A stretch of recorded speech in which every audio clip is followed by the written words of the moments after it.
Good Sunday afternoon. Welcome to our comment section question show. A comment was made on my Common Sense Gun Laws video, and I'll paraphrase. You are wrong. Biden is going to take our guns. Even Psaki said that they're going to use executive action. So let's analyze the White House Press Secretary Jen Psaki and NBC reporter Peter Alexander's discussion. Well, it's time to trust but verify.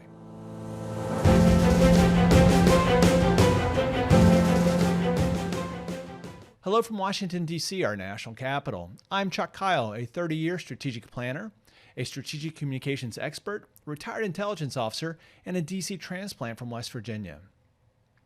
So I kind of want to do like a reaction video. We'll take the question, pull up the presser, and let's listen and watch together. So here we go. Biden's press secretary, Jen Psaki, being asked a question by Peter Alexander. Proposal. Go ahead, Peter. Jen, we saw some new figures today. More than 2 million guns were sold in January. That was an 80% jump and the second highest monthly total on record. A lot of this, of course, had to do amid all the coverage related to the Capitol riots then. The president promised to act on day one on this issue. Of course, we know there's only so much he can do by executive action on it.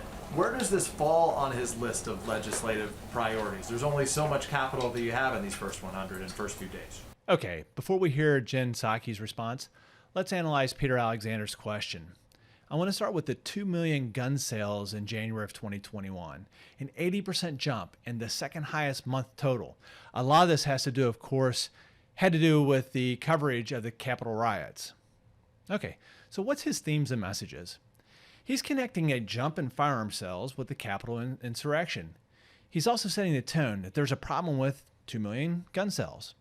So what are the facts? Well, there was actually a 75% increase over the estimated 1.2 million firearms sold in January of 2020. So it's 75% over the year. And this was according to the National Shooting Sports Foundation. I also think a noteworthy statistic that's not given is that the FBI conducted 4.3 million background checks in January of 2021. So we've conducted background checks and guns were legally sold. Okay.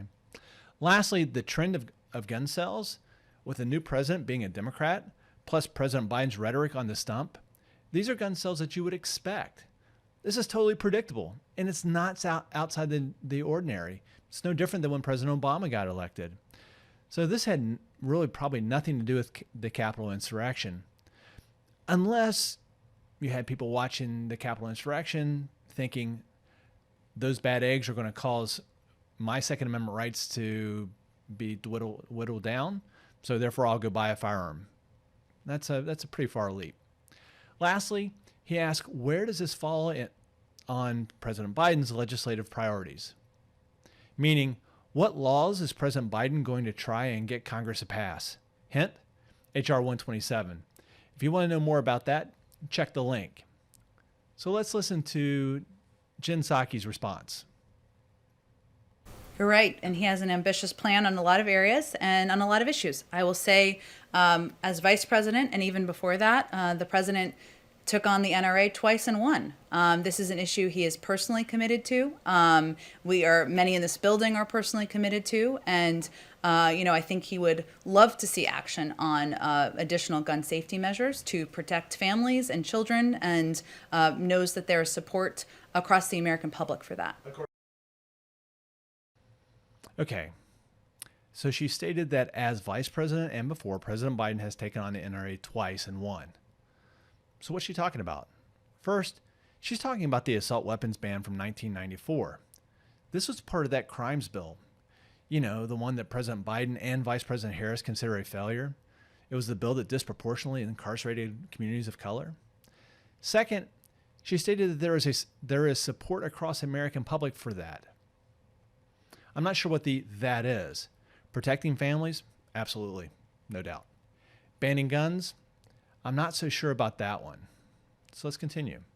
Of course, I guess that's up to him, though, for there to be action. So when would he take action and put some proposal before Congress? Well, I think we have a couple of proposals currently before Congress. But again, this is an issue he is personally committed to.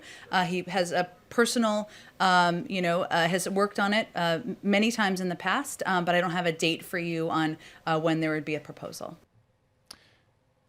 Okay, so she stated that there are several in front of Congress.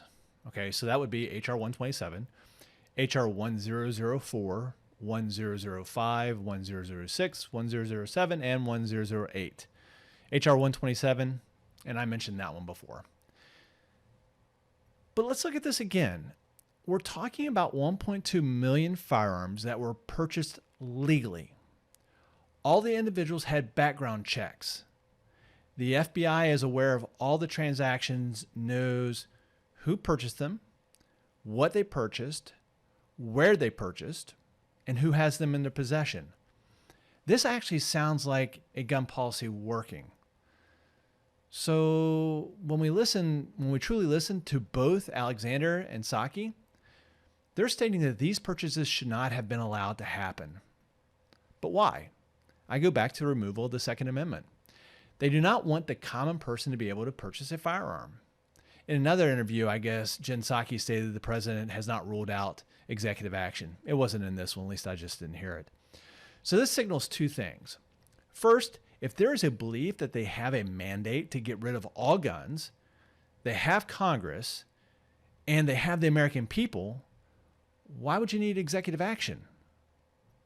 I think it's because they don't have a mandate from the American people, and they're trying to appease the left. I think they know they cannot get it through the Democratic-controlled Congress. Second thing is, using executive action will at least let the president say that he has done something to curb the epidemic of gun violence in America. He can say he did something because he could not get it done legislatively. The result of an executive action means that he can't really do anything that truly impacts the Second Amendment. Yeah, he could cut trade imports. He could cut lead imports, so bullets be harder to make. He can cut actual gun imports, but he cannot impose taxes. He can't impose registration and licensures. They cannot make any category of a firearm illegal. So I disagree with the commenter. I don't see this presser really changing much about my original analysis. Again, I think that the president is going to try and work through the Congress. Outside of that, not much more is going to happen. So for half of you, that's great news. For the other half, that's horrible news. However, we're not here to make comments or to justify it. We're just here to trust but verify.